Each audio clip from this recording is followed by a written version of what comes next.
Damos inicio a nuestro nuevo podcast junto a la doctora Beatriz Rodríguez. Muchísimas gracias por estar aquí. La doctora es directora de estudios penales de la Fiscalía General del Estado.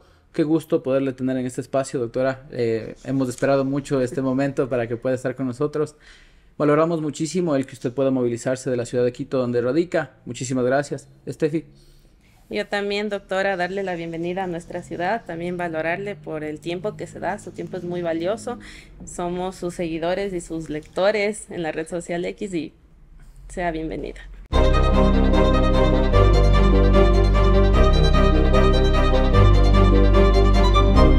Bueno, muchísimas gracias a ustedes en realidad por primero la paciencia, porque no podía venir, se me complica un montón, no solo por el cargo que desempeño y que mis funciones son bastante estar en Quito, sino también tengo un hijo que apenas tiene un año, entonces estoy entre ser una profesional y ser una madre. Entonces yo le decía a Cristian, por favor entiéndame, muchas gracias, pero se pudo dar el momento y el espacio para compartir con ustedes y todos los que nos escuchan y nos están mirando. Para mí en realidad participar en este tipo de propuestas me parecen interesantes, pero me parecen muy innovadoras, muy nuevas, muy diferentes, muy versátiles y nos ayudan a conectar con todos los ciudadanos, con toda la gente que le interesa el derecho y pues las personas que de una u otra manera estamos haciendo esto todos los días. Así que gracias por tomarme en cuenta. Para mí un privilegio estar con ustedes en su linda, linda ciudad también. Muchísimas gracias, Doc. Bueno, quisiéramos empezar este espacio como con todos los invitados, que usted nos pueda decir quién es Beatriz Rodríguez. Cuando me preguntan quién es Beatriz Rodríguez, para mí me viene una anécdota a la cabeza, porque a mí me gusta mucho, cuido mucho mi salud mental, entonces también iba a terapias y la primera vez que fui me dijeron quién es Beatriz Rodríguez y yo le dije mi título, entonces me decían, no, ¿quién es Beatriz Rodríguez? Claro. Y claro, desde ahí, que fue hace muchísimos años, creo que empezó una búsqueda y yo me podría definir como una mujer que tiene muchas cualidades, pero un montón de defectos también, y una mujer soñadora. A lo largo de mi vida creo que todo lo que ahora lo he plasmado, tanto en mi carrera como en mi vida personal, ha sido un cúmulo de sueños que los he ido tratando de cumplir, que no es en línea recta, evidentemente, pero los he ido cumpliendo poco a poco. Ahora, claro, a ustedes les interesa la Beatriz Rodríguez profesional. Y yo admiro mucho a todos esos abogados, hombres y mujeres, que les fascina el derecho penal. Yo me río porque siempre digo, sudan derecho penal, leen derecho penal, se levantan, creo, con un libro de derecho penal. Y yo no soy tan así, tal vez les decepcione un poco, pero a mí el derecho penal me gusta, me apasiona, como otras tantas cosas que hago en mi vida. Entonces, el derecho penal para mí es solo un 30%, y claro, voy a hablarles de ese 30% de mi vida, porque el 70% tengo enfocado en otras cosas. Y ese 30% de mi vida, bueno, Beatriz Rodríguez, profesional, es una abogada por los tribunales de la República del Ecuador, estudié en la Universidad Internacional. Soy máster en Derecho Penal y Procesal Penal en la Universidad Diego Portales en Santiago de Chile. Hice un diplomado también en Chile en la Fundación Henry Dunant, sí, de América Latina sobre derechos humanos y género. Y me he ido especializando a lo largo de este trayecto en compliance en la Universidad de Granada. He hecho varios, la Embajada Americana ha sido muy buena conmigo y por mi trabajo y desempeño en la Fiscalía me ha dado varios cursos y diplomados también sobre extinción de dominio, un tema que ya lo vengo tratando.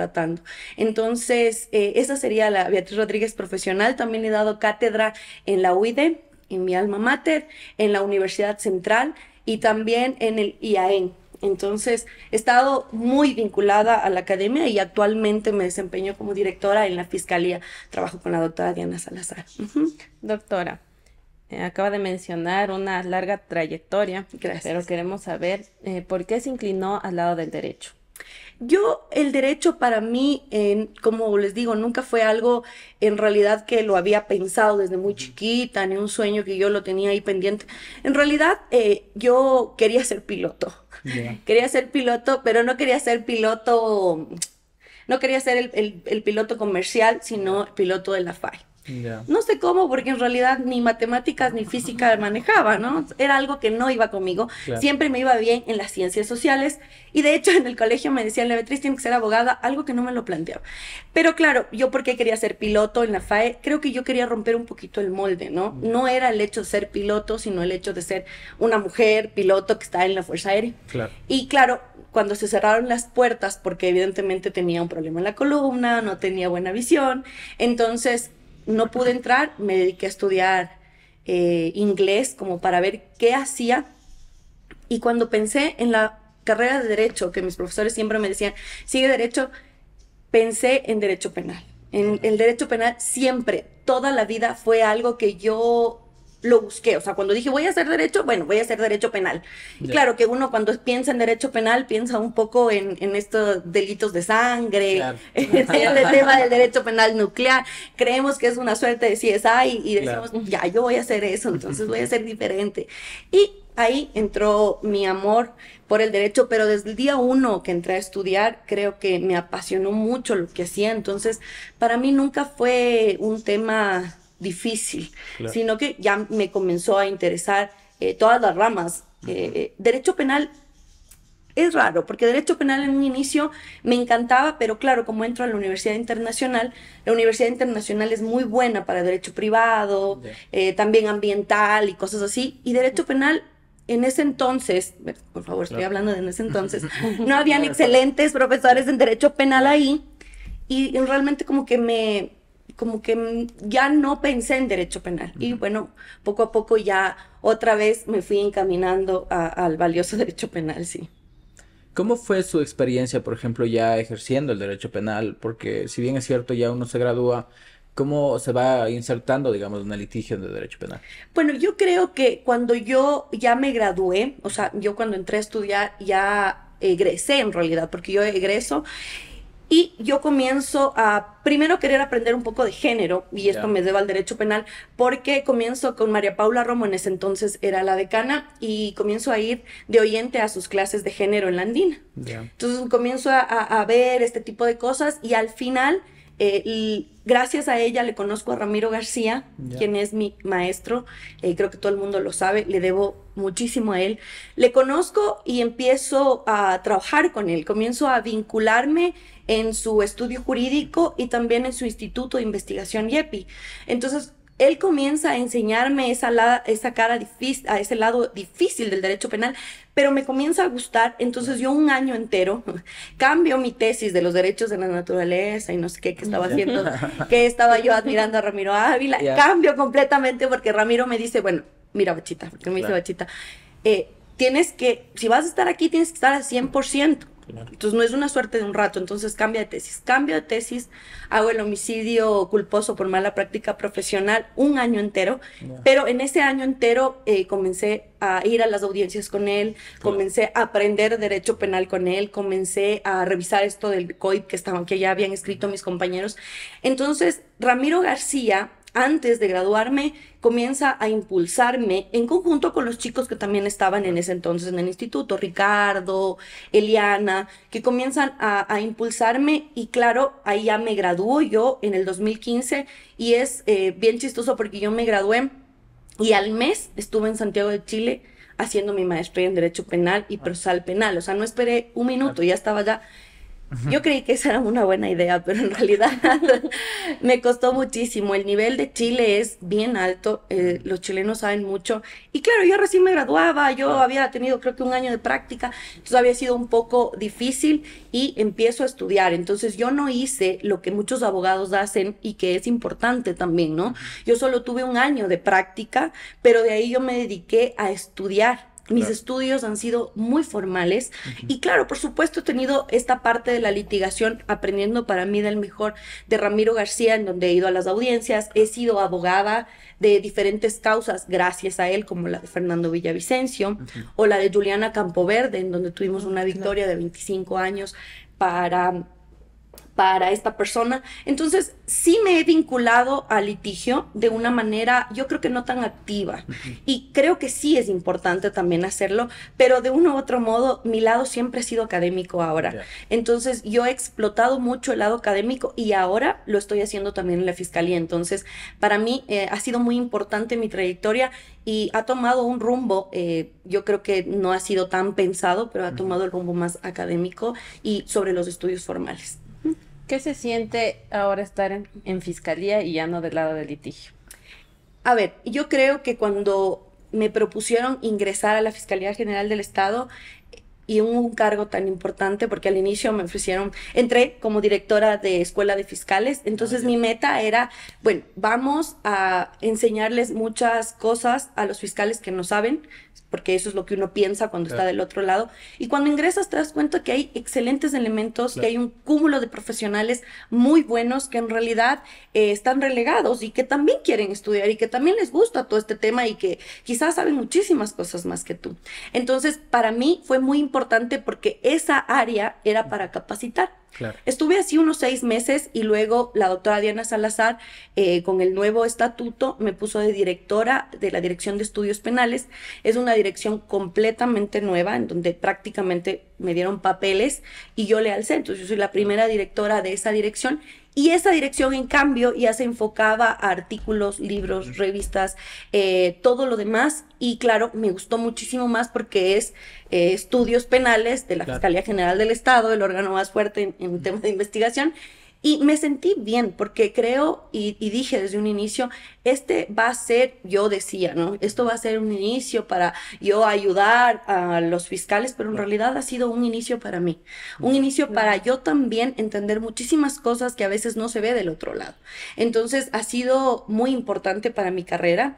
Y sobre todo, yo creo que más allá de la fiscalía, de la institución como tal, ha sido trabajar con Diana Salazar. Claro. Yo creo que el tener el respaldo de una mujer que jamás me ha dicho esto no, sino que me ha apoyado en todo lo que he querido proponer para la institución. Entonces, para mí ha sido muy gratificante y muy enriquecedor en realidad. ¿Qué tanta falta le hacía este tipo de espacios académicos de la Fiscalía? ¿Cómo se llevaba anteriormente o cómo ha contribuido, por ejemplo, en el crecimiento a nivel nacional? No solo en Quito, ¿no? Hablamos de cantones también. ¿Cómo va contribuyendo? Verán, cuando nosotros recibimos la revista, que era la revista Perfil Criminológico, era una revista que si nos pusimos, yo pues me puse a ver toda la trayectoria de la revista y publicaban una revista cada año como demasiado. Si es que no era cada 2 años, pero era una revista netamente informativa de unas 20 páginas. Claro. Entonces yo le propuse a la doctora y le dije, vamos a cambiar el enfoque. La doctora dijo, ok, yo quiero que sea evidentemente académico, y le hicimos una revista con un contenido académico, en donde, claro, escribe gente del exterior, profesionales de altas categorías en cada uno de los temas que hemos hecho.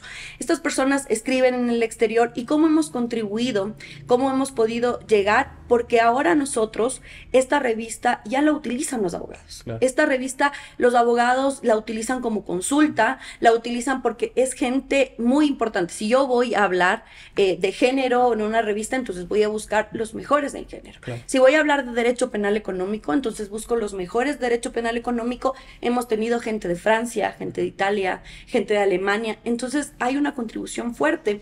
Y además lo que he hecho, y algo que dice que me gusta muchísimo, que no sea solo en Quito, he ido al campo. He ido donde los fiscales en distintas ciudades a preguntarles en cada lugar qué falta, porque no es lo mismo la necesidad de Tulcán que la necesidad de Quito.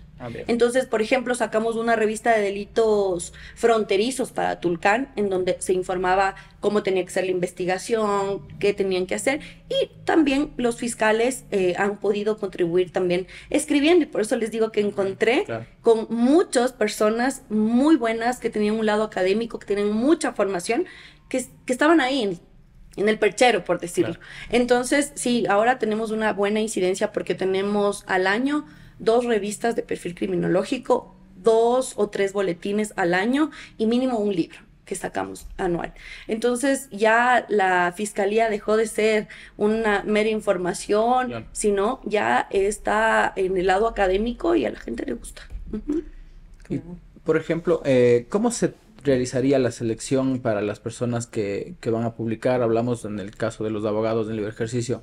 ¿Cómo se va haciendo esa selección a partir de ese? Nosotros hacemos una invitación. Primero hemos hecho por invitaciones, por el hecho de que, como les dije, como tenía que ser en ámbitos específicos, hemos buscado los mejores. Entonces hacemos una invitación, ellos me responden si desean o no escribir, y cuando envían, nosotros tenemos un tribunal académico que revisa tal cual como pares revisores. Revisa qué tal está. Perfecto. Y les mandamos a corregir ciertas cosas. Por lo general no hay mucho, pero se les manda a corregir.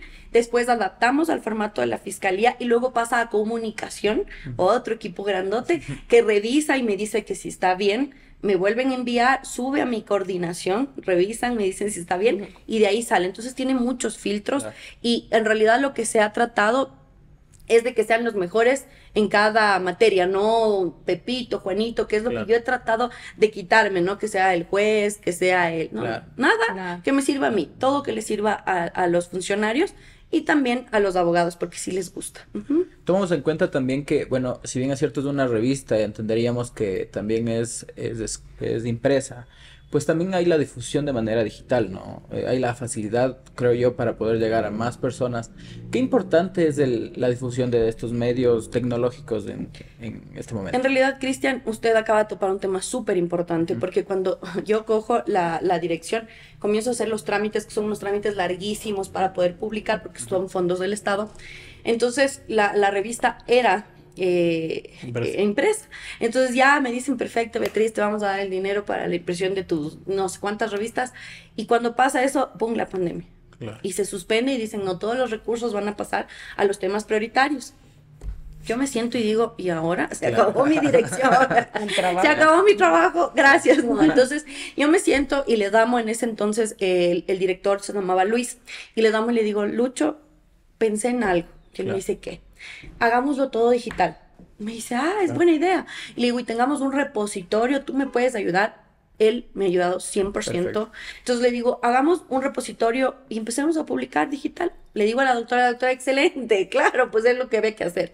Cuando lo hacemos, ahora llega a muchísima más gente. Me gustaría que sea impresa, porque soy de las personas que todavía lee con el librito y no en el iPad, pero lamentablemente no se puede ahora por los recursos del Estado que son limitados, pero con la tecnología llegamos a mucho más personas y de hecho a mí me piden siempre, y yo siempre mando al grupo de penalistas, mando al grupo de profesores, entonces dicen, Beatriz, qué chévere, se ha posicionado incluso de una forma mucho más grande que la anterior. Perfecto, Doc. Sí, hemos visto ese tipo de revistas, hemos revisado también. También hemos ayudado a compartir. Eso le decía, es la facilidad de poder llegar y contribuir a más personas. Quisiera ir cambiando un poco el tema. Al inicio usted nos comentaba que el 30% de su tiempo lo destina al derecho penal y el 70% a qué le destina. A un montón de cosas. Bueno, ahorita en el presente hablando, porque antes sí creo que el derecho ocupaba mucho más parte de mi vida, entonces no es que tenía una vida tan activa. Ahora, la cosa más importante que yo puedo tener en la vida es mi familia. Entonces siempre fue, bueno, en ese entonces mi familia primaria, que es mi mamá, mi papá, mi hermana, una hermana menor, que es abogada también, y ahora mi hijo y mi esposo ocupan mucho mi tiempo porque me dedico a criar a un ser humano y es lo más difícil. Yo creo que esa es la responsabilidad más grande que he tenido en la vida y el reto más grande como mujer, porque ahora estoy también dedicada a que esa persona no solo aprenda las letras y camine y gatee al debido tiempo, sino que estoy preocupada de crear un ser humano empático, un ser humano bueno, un ser humano que le gusten los animales y todo esto conlleva tiempo, que irme a la granja, que nos quede. Eso por un lado. Por otro lado, me puse a emprender. Hace 2 años llegó a mi vida de casualidad el tema de ponerme una cafetería. Con este tema, cuando le conocí en realidad a mi esposo, estaba como un tema pendiente de él, que ya lo estaba haciendo, pero sí lo hacía y no lo hacía. Entonces yo le digo, bueno, hagámoslo juntos, y le digo que sea algo, un espacio bonito, es en el centro histórico, entonces es en la casa de mi suegro, entonces le digo que sea un espacio bonito, que sea un espacio llamativo, y claro, entonces al inicio queríamos que sea una cafetería, librería donde vendamos. Eso se va a hacer con el pasar del tiempo.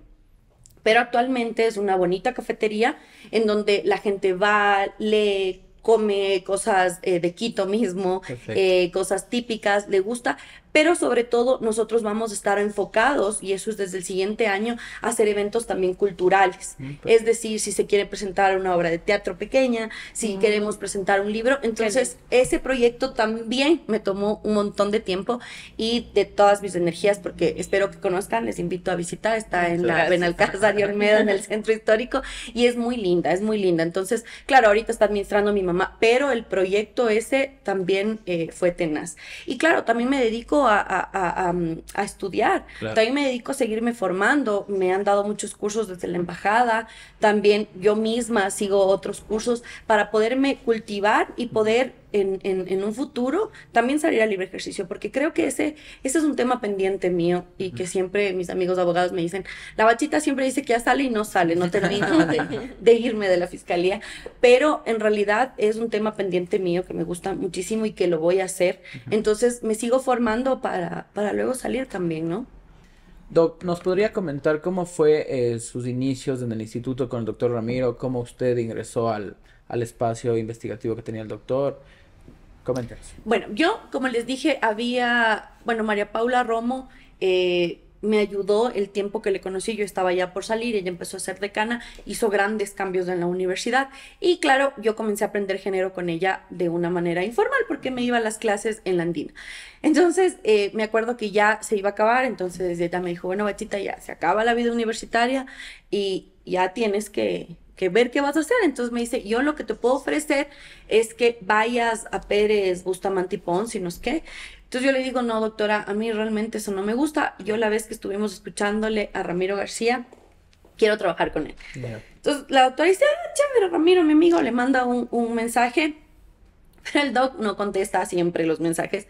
Entonces me dejó en lista de espera. Entonces vinieron ayudantes de cátedra de él a nivelarnos a todos los de la UID, porque yo les había comentado que tuvimos no tan buenos profesores, entonces nos tenían que nivelar.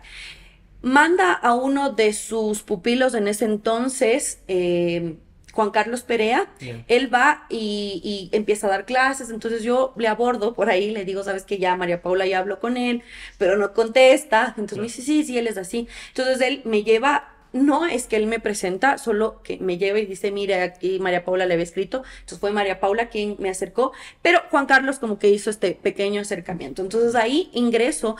Ramiro trabajaba con gente de la central. Claro. Entonces yo era la única de la Universidad Internacional y con un nivel de penal 0. Entonces, gracias a la niñada chicos. Del grupo era usted. No, universidad pagada. No la niñada, pero sí que quizás conocía otras realidades. Entonces conozco a ellos, es un grupo súper lindo, súper chévere, en donde todos se colaboraban y donde Ramiro, mejor tutor que él, nadie. Tú llegabas a la casa de él y él nos daba de comer, él nos enseñaba a cocinar, él nos decía, si quieren hacer esta maestría, yo hablo con Pepito, con Juanito, porque es alguien muy enrolado en el exterior, y que siempre fue así. Por eso yo siempre lo digo, y no me voy a cansar de decirlo, Ramiro me abrió las puertas de lo que es ahora mi vida. Entonces con ellos aprendí derecho penal. Ramiro me decía una vez, sí, se portó un poco grosero y me dijo, aprende, vamos al paso del más lento y tú eres la más lenta. Entonces traté de apresurarme y me quedaba las noches leyendo yo, tratando de entender la teoría del delito, que estoy traumada, pero era porque ellos ya tenían una grande trayectoria y yo iniciaba. Así fueron mis inicios, me explicaron muchas cosas, Ricardo, Eliana, Vladimir, que estaba en ese entonces, todos contribuyeron a formarme. Entonces, en ese año para mí fui bastante sólida en conocimientos con respecto a mis amigos chilenos, pero fue ahí donde aprendí en el instituto. ¿Cómo se manejaba la variedad de criterios, ya que trabajaban varias personas? ¿Cómo era esa convivencia entre todos? Yo creo que desde el doctor Ramiro nunca ha sido una persona, ustedes le conocieron, no es nadie de poses, es un tipo súper directo, súper sencillo. Entonces él él nos guiaba, pero claro, sí había un poquito de una pequeña superioridad intelectual porque yo era de la Universidad Internacional. Entonces no solo que era la niñada, sino que era la que menos sabía. Ya. Entonces sí había un poquito eso, pero no lo sentí de todos, ¿no? Lo sentí de ciertas personas, pero de otras no, todo lo contrario. Vamos, te sacamos, te ayudamos, tú puedes. Ricardo me explicaba casi que con manzanas teoría del delito cuando no podía, y ahora que él y yo, Ricardo Reyes, somos compañeros en la fiscalía, nos reímos de estos inicios, pero fueron ellos el motor súper importante y fundamental para que yo aprenda derecho penal. Ahora, los criterios que tenían eran varios, pero Claro. siempre había quien nos ubicaba y Claro. quien les ubicaba, que era Ramiro. Entonces él siempre decía, a ver, tranquilícese, el conocer no nos pone en nada, sino que vamos a tener que ir ayudando. Y fue súper bueno, porque cuando decían, ay, bueno, yo fui la última, por así decirlo, que aprendí, pero fui la primera que se fue a la maestría. Ya. Y fue la primera que llegué. Y a mis 27 años yo estaba dando clases en la Universidad Internacional del Ecuador. Me abrió las puertas Jorge Baeza. Ya. Entonces yo en mi expertise de docencia llevo 6 años. Entonces para mí yo llegué desde pequeña, entonces claro, comencé a hacer más cosas porque yo ya había llegado, ¿no? Doc, ¿usted alguna vez ejerció, por ejemplo, el litigio penal? Sí, muy poco, Ya. fue un corto tiempo, porque a ver, yo llego de Santiago de Chile, hago esta maestría, hago este diplomado y comienzo a trabajar nuevamente con Ramiro, ¿no? Entonces yo le digo, sigamos, pero él ya estaba de presidente del Colegio de Abogados de Pichincha, Claro. entonces dice, bueno, ven a trabajar conmigo, puedo ponerte de secretaria. Ya. Yo me inventaba y decía que yo era asesora jurídica del colegio de abogados, pero en realidad era secretaria. Entonces era secretaria y desde ahí, o sea, ya se acababa a las 5 y yo me ponía a hacer las clases para el día siguiente que tenía, porque eran después de las 5 las clases. Entonces, ahí comencé. Y claro, después ya Ramiro dijo, bueno, creo que ya puedes dedicarte a algunos casos.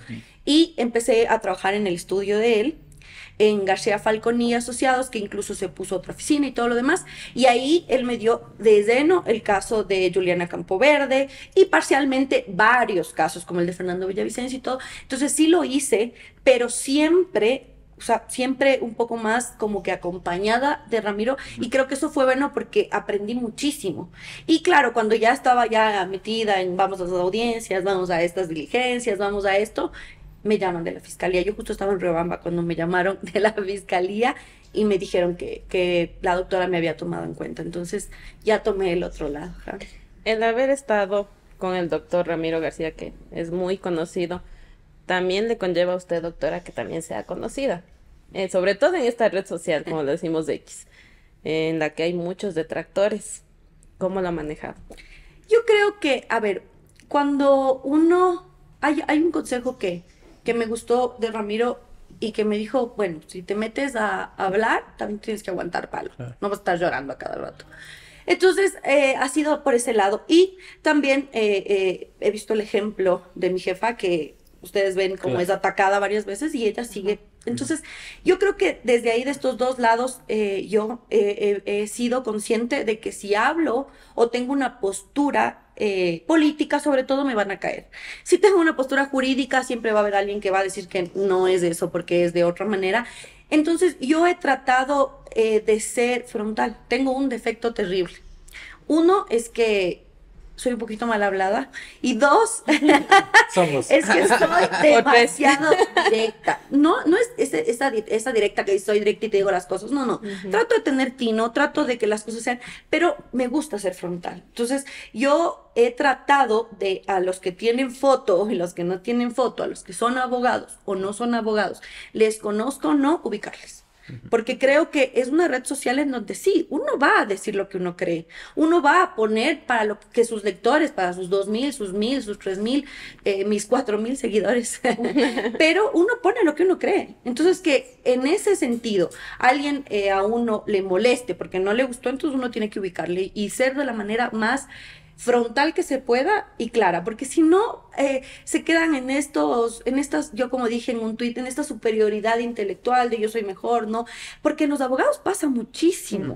En el derecho y en el derecho penal al menos pasa mucho el que yo soy litigante, no, yo soy académico, yo defiendo personas jurídicas, no a asesinos, y a mí me parece una mezcla ridícula de conceptos, porque en realidad aquí todos somos abogados.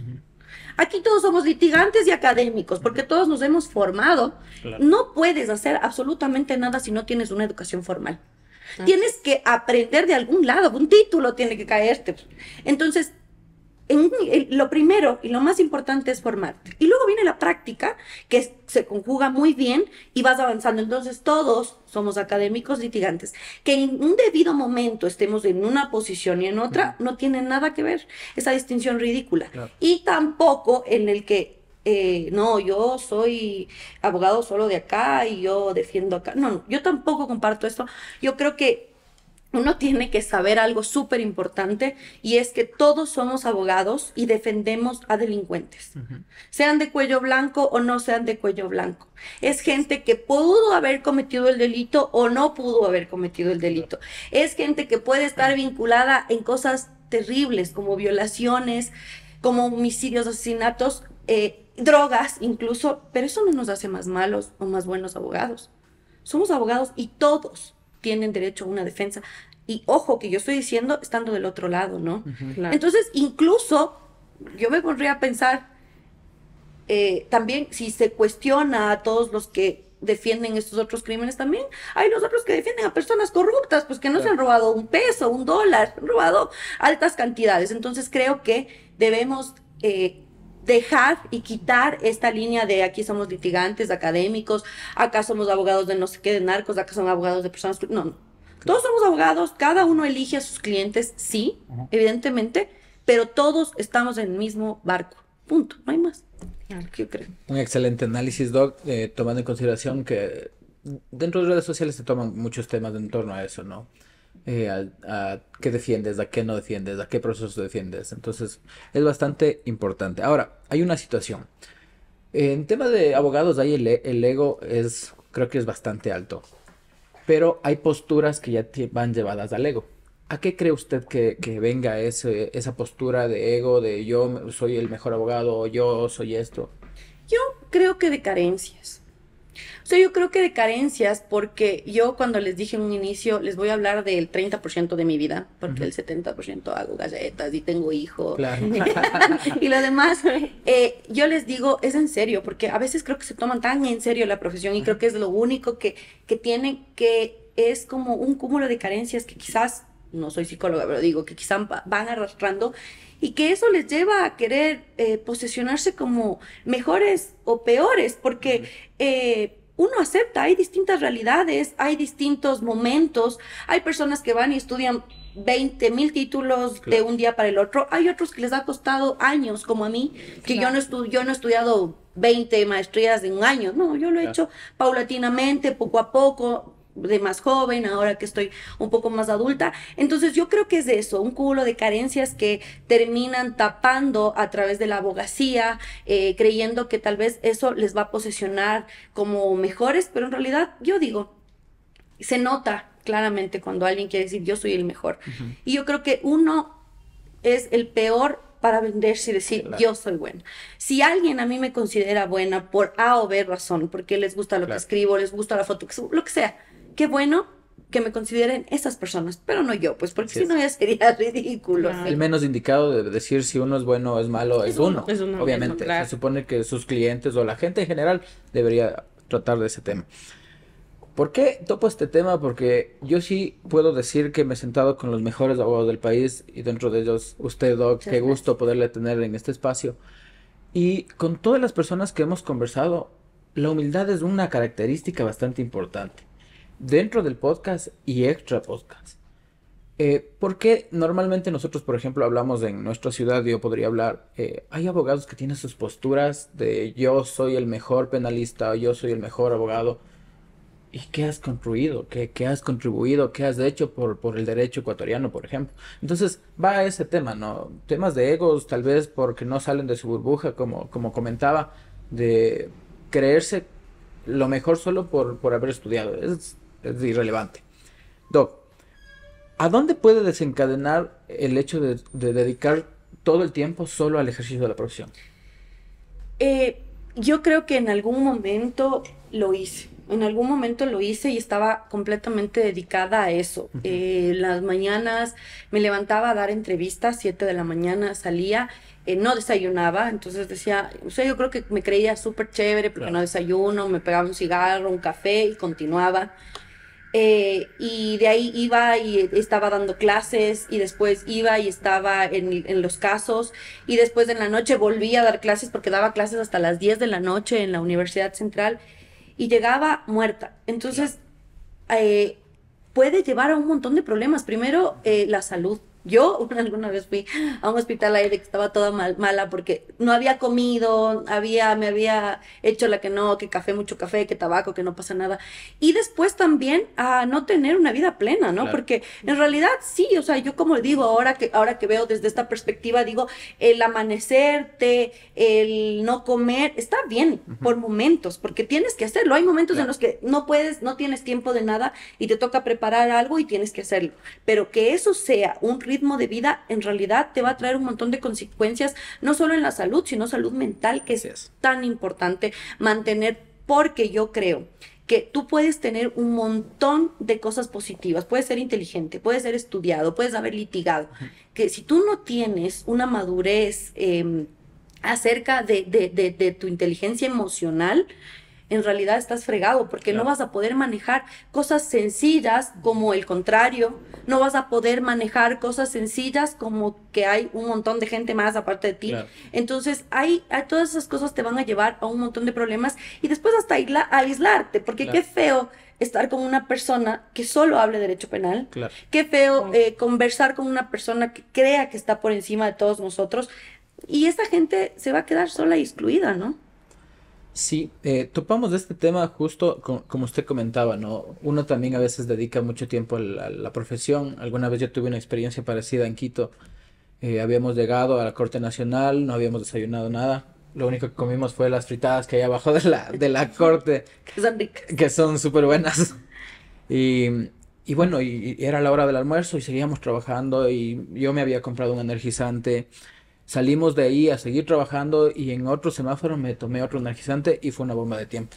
O sea, fue un tema de ya taquicardia y cosas así, que considero que tenemos que tomarle en serio el tema de la salud, el tema de la alimentación y sobre todo el tema de la salud mental. El tema de la salud mental es algo que considero que nadie se preocupe en la salud mental del abogado. Bueno, en todas las profesiones, pero yo considero que nuestra profesión ocupa un espacio bastante complicado en el tema de salud mental, porque muchas de las veces nuestro cerebro es nuestra oficina, si no es todas. Entonces, nadie más se va a preocupar si no el mismo abogado. Entonces, hemos conversado con varios abogados, como comentaba, y hay muchas personas que se quejan de ese tema, o que dicen, me descuidé y luego me di cuenta cuando ya fue tarde. Entonces, el doctor Pedro Herbes decía que el mejor amigo del abogado debe ser el psicólogo, y es verdad. Entonces, justo estábamos dialogando al respecto y tenemos un proyecto al respecto de eso. Espero poderle plantear que es poder contribuir de alguna manera con la salud mental de los abogados. Es súper importante y es preocupante, porque mucho también nos han vendido la idea de que el mejor abogado es aquel que no duerme, que no tiene una vida familiar o más allá del derecho penal, que no tiene hobbies, sino que es el derecho penal. Y eso es muy riesgoso, como les dije. Y yo creo que es importante, como lo ha dicho Pedro, muy buen amigo mío, el tema es tener siempre un terapeuta que te guíe, que te ayude, porque a ver, los abogados sostenemos todo el tiempo la carga no solo del trabajo, sino también la presión del otro, del problema, porque como yo les dije, cometen delitos, unos más feos que otros, pero son delitos a la final, son cosas que van en contra de la moral, de lo bueno, por así decirlo, y nosotros mantenemos esto. Y también cuando trabajamos con autoridades, nosotros también tratamos de sostenerles y que estén bien, porque todo es un cúmulo para llegar a resolver. A mí hay gente que me sostiene, yo le sostengo a autoridad, a otra autoridad. Entonces, siempre es bueno manejar con mucho cuidado y no descuidarse. En mí, en lo personal, yo siempre trato de ir donde mi terapeuta, trato de ser consciente con esto. También en el tema nutricional, ahora me he descuidado un poco por la maternidad, pero trato de llevar, porque además de esto, nosotras como mujeres, porque yo a veces tengo que decirlo, y le decía en el audio que le mandé, por lo general usted entrevista a hombres Claro. y no tienen la misma carga que las mujeres, y las mujeres que tal vez ha entrevistado no tienen hijos. Entonces uno a veces, y me podrás entender, Claro. tiene la carga del trabajo, de la familia, de los hijos, y comienzas a acumularte, y la Es un maternidad es desgaste algo mental. exacto, completamente nuevo, que también te enfocas y dices, Dios mío, una maternidad deseada, ¿no? Claro. Entonces Exacto. uno dice, a ver, tengo que tener a alguien que me ayude a guiarme, y sobre todo también tener un compañero de vida que a uno le apoye, porque si no, un poco imposible por ahí, ¿no? Doctora, en este camino, ¿qué tan difícil ha sido ser mujer? Ser mujer en este camino creo que es una de las cosas más difíciles, porque yo siempre dije, el derecho penal, ustedes ven y pueden revisar sus grabaciones, son un montón de hombres, Así y somos muy pocas mujeres, y además que hay muy pocas mujeres visibles además, porque deben haber muchísimas otras que lo estén Así haciendo muy bien, incluso mejor que nosotras, pero es un camino difícil porque yo creo que el derecho, así como la política, ha sido pensado por los hombres y puesto en práctica por los hombres. Entonces sí nos ha excluido por un lado, pero también al ingresar a estos espacios de hombres grandes, porque ahora es que yo ya estoy un poquito más grande, de más edad, pero cuando llego de 27 años, cuando estudio de 26 años, era una guagua estudiando o ya abogada. Y claro, entrar en este mundo de hombres grandes, como yo digo, es difícil, pero hay que hacerlo con contundencia. Para nosotras poder sobresalir, donde estos hombres que muchas veces no son todos, ¿no? Pero hay una guerra de egos, hay una guerra de machismos increíbles, de micromachismos que siguen surgiendo. Claro. Entonces, nosotras nos vemos expuestas a acoso, nos vemos expuestas al menosprecio, al mira, yo te explico, tú capaz no entiendes porque eres mujer. Nosotras nos vemos envueltas en esto, y poder afrontar o poder brillar, por así decirlo, dentro de este mundo de hombres es siendo frontal. Es siendo frontal y ubicando a cada desubicado que pasa, a cada machista que pasa, ubicándolo para que a ti te respeten por lo que eres, por lo que aprendiste, por lo que sabes. Porque si yo pongo un comentario jurídico, si yo escribo un libro, si yo he estudiado algunos diplomados, yo estoy al mismo nivel que Así un es. montón de hombres. Claro. Pero para que a mí me puedan reconocer eso, es siendo frontal y haciendo visibilizar a esta gente que está por ahí escondida queriendo atacar por el hecho de ser mujeres. Entonces, yo creo que eso es fundamental, y como dije en un inicio, también tener el apoyo en tu casa, para que así no puedas perder ese rol, ¿no? Ya siendo madre, ya siendo esposa, tú sigas haciendo las cosas que te interesan y tus proyectos no pasen. Yo en un inicio, cuando tuve que ubicar a un montón de personas. Yo estuve en el Observatorio de Género del Colegio de Abogados, también fui parte de ahí. Y claro, una de las cosas que aprendí de las chicas, como por ejemplo Pilar Raza, era eso, ¿no? Que uno como mujer no era la novia de, no era la esposa de, Claro. no es la moza de, sino uno tiene nombre y apellido. Exacto. Y ese nombre y apellido tiene que salir. Entonces la única manera que tú tienes es decir, mira, este es machista, está haciendo un comentario machista y me está ofendiendo porque soy mujer.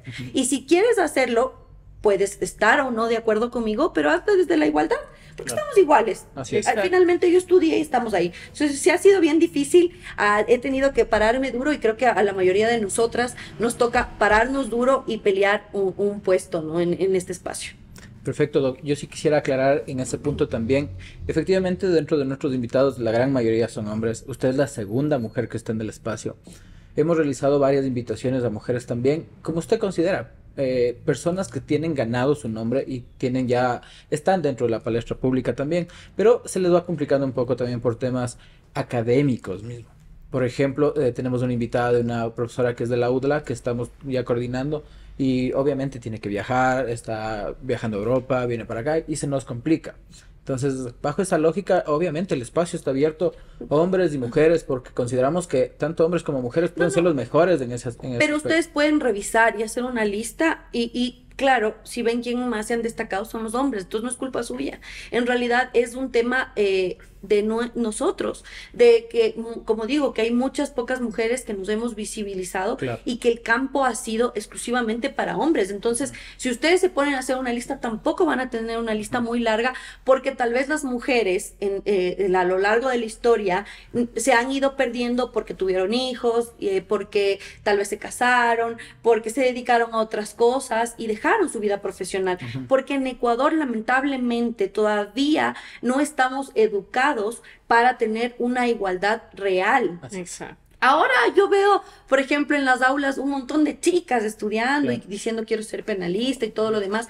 Ahora, pero si lo vamos viendo cada vez años más atrás, Claro. hay muy pocas. Por Escaso. ejemplo, Paulina Araujo es una mujer brillante. Claro, sí, muy Pero de su talla hay pocas y de su talla hay un montón de hombres que también son brillantes. Así es. Entonces no es un tema de espacios, porque nos pueden abrir los espacios. Pero el tema es que uno también tiene que irse poniendo y que poco a poco en Ecuador vaya bajando esta cultura patriarcal. Yo creo que todo está en la educación. Creo que unos años después seremos mucho menos machistas, pero cuando uno sale al exterior, uno se da cuenta de que vivimos Claro. en una jungla en donde nosotras todavía nos toca hacer varias cosas para pararnos ante los hombres de afuera.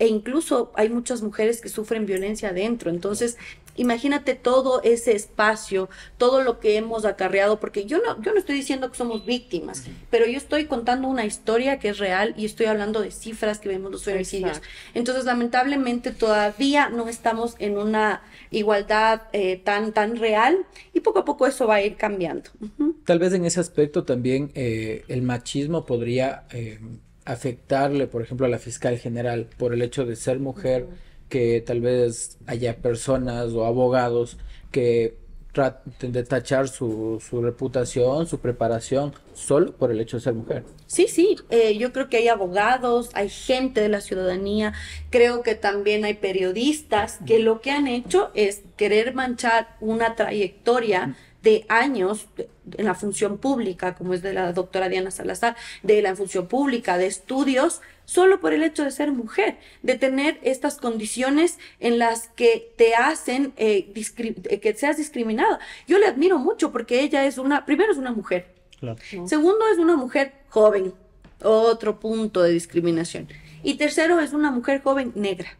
Y eso en Ecuador tenemos todavía muchísimos tabús y muchísimas discriminación, y eso es lo que le ha tocado jalarse, ¿no? Un montón de groserías, de insultos, y que día a día ella va limpiándose de esto, saliendo y haciendo ver que finalmente ahí está su trabajo, ¿no? Así es. Sin querer entrar a más detalles, ahí está su trabajo, lo podemos ver y va inspirando, porque yo sí te puedo decir algo. A mí Ramiro García me inspiró muchísimo como un penalista, pero después la doctora Diana Salazar a mí me ha inspirado muchísimo porque es una mujer, es madre y ha sabido tomar las riendas y les ha dicho a todos estos corruptos, no, ya no va más. Porque Exacto. también hay que darnos Así es. cuenta que está peleando con mafias muy grandes, con políticos corruptos y para mí ha sido alguien a quien yo sí admiro. Claro, además de tomar las riendas, como no lo ha hecho un hombre. Exacto, de dejar la casa limpia, que lo ha hecho bien, ha hecho su trabajo muy bien, eso lo reconocen a nivel internacional y como digo, yo me siento súper orgullosa. Una vez estábamos conversando hace poco, conversamos en persona y yo le decía, ya se me acaba el periodo de lactancia, ¿no? Claro. Ya se me acaba el periodo de lactancia, tengo que volver a lo normal. Y me dijo algo muy lindo que me gustó y dijo, Beatriz, uno tiene que ser buena madre, sí, estar con los hijos, pero también los hijos deben sentirse orgullosos de nosotros. Y haga que su hijo, que JD, se sienta orgullosa de usted. Claro. Así que usted está muy joven para jubilarse o dejar esto, que nunca lo he pensado, pero me está muy joven para hacerlo y tiene que seguirlo haciendo, tiene que seguir adelante. Entonces, eso me motivó porque no soy la única que ha parido y aparte es abogada, solo que hay un montón y que lo estamos haciendo y estamos tratando de posesionarnos. Así que para mí el tema del feminismo me ha salvado la vida en muchos aspectos y ahora me hace ver a todas estas mujeres que brillan como alguien a querer ser, no envidias, no iras, no enojos, todo lo contrario, tener que ayudarnos entre nosotras. Yo veo abogadas súper jóvenes también que están llegando y que conocen un montón de cosas y no ponerles la estancadidad, sino decirles que salgan adelante. Mi hermana es una abogada joven, María del Carmen, y ella está iniciando, es súper jovencita y le veo como yo hace 8 años, ¿no? Con esos miedos, con esos temores, siendo mujer, tratando de involucrarse en el derecho y claro, yo lo único que le digo es, y que espero que así seamos las demás, es, vamos, yo te puedo ayudar, vamos a que sigas saliendo con los propios. Y que así seamos todas, pues, vamos a avanzar largo. Ahora, Doc, tomando en consideración, hablando del tema del machismo, si bien tenemos en cuenta que el machismo radical, el machismo de las personas que la practican, es malo, ¿no? Pero, y ahora el tema del feminismo visto del otro punto en el cual, un ejemplo le pondría, el hombre no sirve, por ejemplo. ¿Cómo lo ve usted eso? Es que yo creo que eso en realidad no puede llamarse feminista. Yo creo que a lo largo de la historia, por ejemplo, las mujeres en la primera ola lucharon para conseguir el sufragio y lo hicieron. Claro. Después se luchó por jornadas laborales para ser tomadas en cuenta. Y ahora, reconociendo todos esos derechos que ya tenemos, porque hay que reconocer que hay un camino ya hecho, yo creo que ahora debemos mirar para adelante y ver qué es lo que nos falta y a dónde. Entonces, claro, lo que nos falta es corregir todos estos machismos que se traducen en violencia física, en violencia psicológica, violencia económica y después hasta en femicidios. Así es. Pero no hay que tergiversar las cosas tampoco y no podemos verle al hombre como lo opuesto, como lo malo, como no, es que es hombre. Solo por existir. No, claro. Como el enemigo. No, por su condición biológica, uno va a decir, no, es que es hombre y no. No, porque existen hombres muy buenos que te ayudan a sobresalir. Yo tengo un esposo que es más joven que yo, algunos años, y claro, uno ve en estas nuevas generaciones Colágeno. También además de eso uno ve en ellos estos nuevos cambios, ¿no? Esto nuevo de que no existan roles, de claro, que él cocina, yo no. Entonces uno va viendo hombres también maravillosos que le ayudan a uno a brillar y que no todos son malos. Y no creo que todos los penalistas sean machistas. Me he encontrado con un montón de abogados buenos, buenas gentes, chéveres, que a mí en realidad no me importa a quién defiendan y lo que hagan. Lo que a mí me interesa es que tengan una calidad de persona, pero también hay otros, ¿no? Que están un poco oscuros. Claro, pero esto también viene de temas de creencias y también la evolución, ¿no? Yo podría decir que anteriormente el machismo era liderado por las mismas mujeres. O sea, muchas veces, por ejemplo, la más machista del hogar era la mamá, porque cuidado, mi hijo tope una taza, no puede lavar, no puede cocinar. O sea, ahí van ya con ese estereotipo, de ¿no? educación también. Claro, yo creo que eso más, es un tema de educación, porque creer que nosotras mismos, sí existía, porque ¿qué es lo que pasa antes? Por eso yo digo, todo es cultural. Claro, y vamos avanzando, porque por ejemplo, si ahora le enseñamos, un niño ahora nunca se atrevería a darle un golpe a una niña, nunca. Claro, obviamente. Ya, pero antes era muy normal. Tal vez decían, ay, no, es que mi papá le pegaba, pero era buena gente. Entonces, claro, ha sido como usted dice, evolucionar, ir teniendo ya, a mí me abrió el chip, por ejemplo, cuando yo empecé a estudiar con María Paula, comienzo a decir, bueno, ¿qué es esto? Claro. Siempre dije, yo vengo de un hogar muy convencional, papá, mamá en casa, papá trabaja, y yo le decía a mi mami, nunca nadie te va a agradecer lo que estás haciendo. Claro. Tienes que hacer algo por ti. Y ahora que lo está haciendo a sus 50 años, es una mujer que brilla. Porque en realidad yo lo viví ahí, y cuando me fui a Chile ahí ya lo palpé, cuando en realidad yo creía una suerte del caballero, el príncipe azul, no sé qué, y no, todos eran iguales ahí, estaban un poco más avanzados, y te comienzan a decir, Beatriz, en serio, en Ecuador lo que se plantea es tan machismo, hay tanto machismo que ustedes se plantean todo el amor romántico, comienzan a plantearse el tema de dejarse, no. Claro, no. Y ahí uno vive en otra cultura y dice, no, ya ahí comienza a aprender y ahí te das cuenta de que no, que tú misma tienes que deconstruirte todos los días. Tú deconstruirte para dejar esos machismos, porque a veces también puede ser que esté en uno, ¿no? Claro, Y las ahora, creencias limitantes. exacto, entonces no limitar a los roles de género, no comprarle algo rosado, algo así, Claro. no, sino que abrirte, expandirte Así es. en este pensamiento y en muchos más para no tener uno misma estos sesgos, ¿no? Doc, ¿qué consejo daría usted a los jóvenes que están estudiando la carrera próximos de graduarse como abogados? Yo les daría de consejo que lo primero que hagan es practiquen todo lo que puedan, porque cuando están practicando pueden equivocarse las veces que ustedes quieran. Hay un abogado que les va a sostener y eso Claro. es súper importante. Dos, también vean con quién van a practicar para ver a dónde se van a ir, a dónde quieren dirigirse. Y les diría que la educación formal es muy importante. Les diría que quien les esté diciendo que la educación formal no importa, les está mintiendo. Entonces tienen que hacer una gran inversión en estudios formales también, en lo que les guste, ¿no? No tiene que ser en el exterior, puede ser aquí, hay muy buenas universidades, pero formarse para que el día de mañana sean unos profesionales que tengan toda la visión de un abogado y que no se dejen no se dejen impresionar de los que les dicen no, mejor somos los litigantes, mejor no. Nosotros Claro. somos abogados y debemos conocer todo. Y el mayor consejo que yo les daría es que hagan su propio camino. Nadie aprende en cabeza ajena Así es. y nadie tiene el mismo camino de nadie. Así que hagan su propio camino, láncense a cosas nuevas ahora que funciona todo el tema del internet y estudien. Eso les diría. Perfecto, Doc. Considero que usted tiene como una meta también o como un plan a futuro el litigar. ¿Usted quisiera litigar igual en materia penal? Sí, por supuesto. ¿Qué delitos no defendería? Qué difícil pregunta. Bueno, lo primero que te voy a decir es que lo haría sola, ¿no? Creo que saldría a libre ejercicio con mi hermana, que somos Perfecto, abogadas. claro. Mi papá nos compró una oficina a las dos, entonces tenemos nuestra oficina esperándonos, entonces saldría a libre ejercicio con mi hermana. ¿Eso con quién? ¿Y qué delitos no defendería? Mira, yo antes hubiese defendido cualquier cosa porque, como te digo, todos Claro. tenemos derecho a la defensa. Ahora hay ciertas cosas que han cambiado en mí. Una de esas es haber trabajado, haber combatido la corrupción Claro. tan de cerca, y dos, ser madre. Entonces creo que voy a ser una abogada penalista pobre porque, porque no quisiera defender sobre todo a corruptos.